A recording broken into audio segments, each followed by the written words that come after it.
السلام علیکم، میں ہوں رضوان اشرف۔ آخرکار انقلاب سری لنکا کے بعد، بنگلہ دیش کے بعد، نیپال کے بعد پاکستان کے اندر بھی دستک دے رہا ہے، اور عمران خان کے پروڈکشن کے عین مطابق انقلاب اس وقت سر پر آ کے کھڑا ہو گیا ہے، اور اس کی شروعات ہوئی ہے، اس کا آغاز ہوا ہے کشمیر سے۔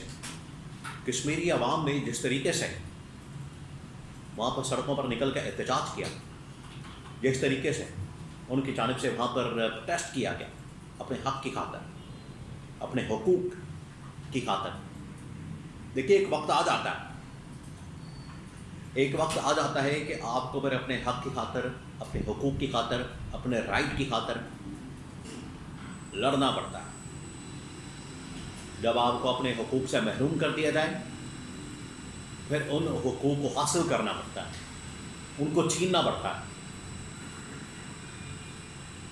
یہی وہ صورت ہوتی ہے جب انقلاب آتا ہے۔ کہ سری لنکا کے اندر، بنگلہ دیش کے اندر، نیپال کے اندر ہم نے دیکھا، اور عمران خان بار بار ان کو وارننگ دے رہا تھا۔ عمران خان بار بار کہہ رہا تھا کہ جو بنگلہ دیش کے اندر حالات بنے ہیں، نیپال کے اندر یا سری لنکا کے اندر، پاکستان کے اندر بھی بن سکتے ہیں۔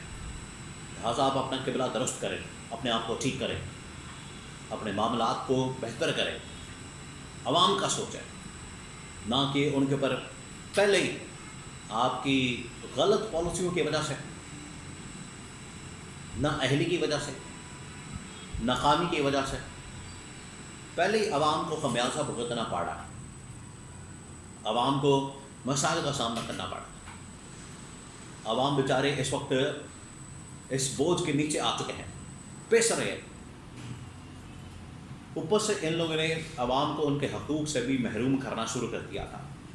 یہ بڑی خطرناک چیز ہے، جس کے متعلق وارننگ پھر عمران خان نے دی تھی کہ اگر آپ یہ کام بند نہیں کریں گے، یہ کام نہیں چھوڑیں گے، تو پھر آپ تیاری پکڑیں، پھر آپ تیار ہو جائیں۔ اور پھر یہی ہوا۔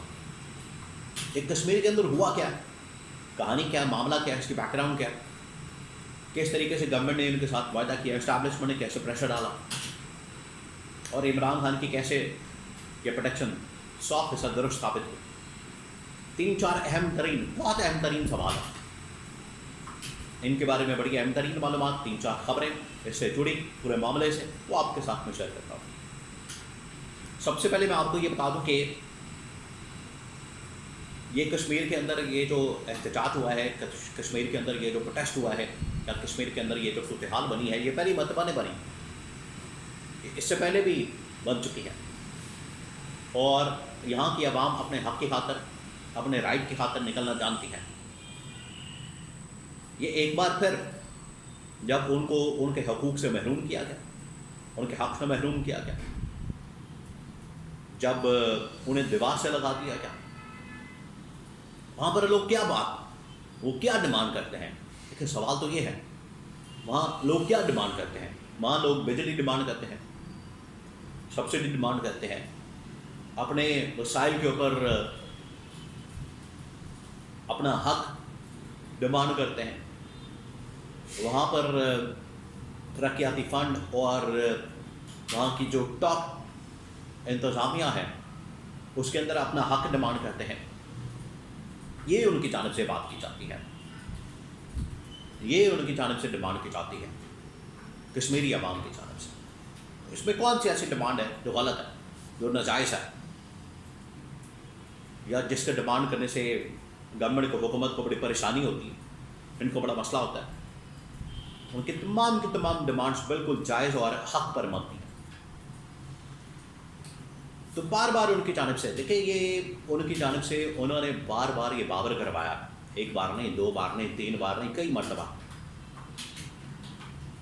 جب ان کے اوپر عمل درآمد نہیں ہوتا، وہ پھر سڑکوں پر آ جاتے ہیں، اور وہ پھر نکل آئے۔ یہاں پر تھرتھلی پڑ گئی،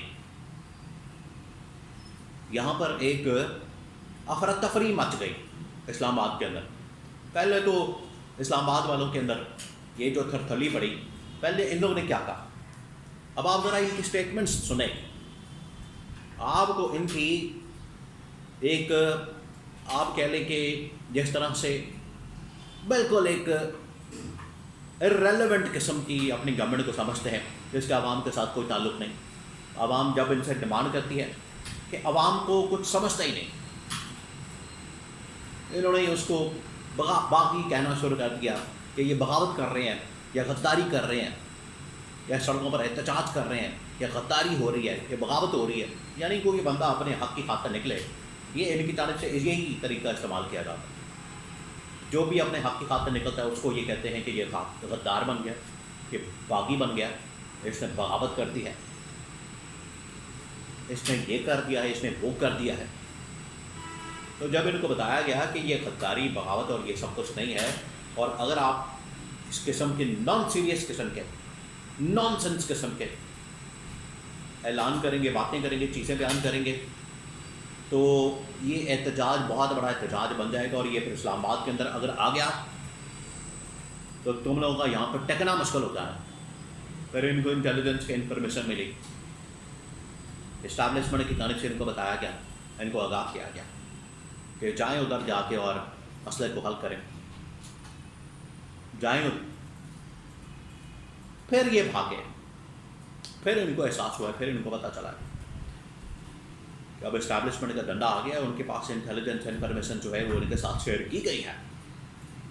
انہوں نے بتایا کہ بندے کے پتر بنے, اس طرح کی باتیں کرنا, بکواس کرنا اور ان کے اوپر غداری کی اور بغاوت کے الزامات لگانا بند کریں. اور کشمیری عوام ہے, اپنے حق کی خاطر نکل رہے, آپ کو کیا تکلیف ہے. یہ جب ان کو کہا گیا پھر یہ بھاگے, پھر یہ ادھر گئے ہیں, ادھر جا کے ان لوگوں نے پھر ان سے بات کی ہے اور تمام کی ڈیمانڈس کو مانا ہے. تو پہلے ہی مان جاتے ہیں, پہلے آپ ان کی باتوں پر عمل درآمد کر لیتے. پہلے آپ بڑے آکڑ کے کہہ رہے تھے ہم نے تو بات ہی نہیں کرنی, یہ تو غدار ہیں, یہ تو باغی ہیں. پھر جا کے ان لوگوں نے سرنڈر کر دیا. اگر اس موقع پر کشمیری کی عوام شہباز شریف کا استعفیٰ بھی مانگتے ہیں, شہباز شریف کے استعفے کی ڈیمانڈ بھی کرتے ہیں, اور وہ نکل آتے ہیں ادھر اسلام آباد کی طرف, آپ یقین کریں کہ یہ گورنمنٹ نہیں رہنی تھی. یہ گورنمنٹ 2 منٹوں میں فارغ ہو جانی تھی. اور یہی عمران خان ان کو بار بار سمجھا رہا ہے, بتا رہا ہے. عمران خان ان کے بار بار یہ نالج میں لا رہا ہے کہ اگر آپ یہ جاری رکھیں گے ظلم اور بربریت اور جبر پاکستان کے اندر بھی, تو پھر پاکستان میں بھی آپ کو اس قسم کے صورتحال کا سامنا کرنا پڑے گا. اور پاکستان کے اندر تو ڈیمانڈ ایک ہی آئے گی, اور وہ آئے گی اس گورنمنٹ کی چھٹی اور شہباز شریف کا استعفیٰ. پھر اس سے پیچھے نہیں ہٹے گی. تو یہ ان کے لیے ایک وارننگ ہے, ان کو ہوش کے ناخن لینے چاہیے.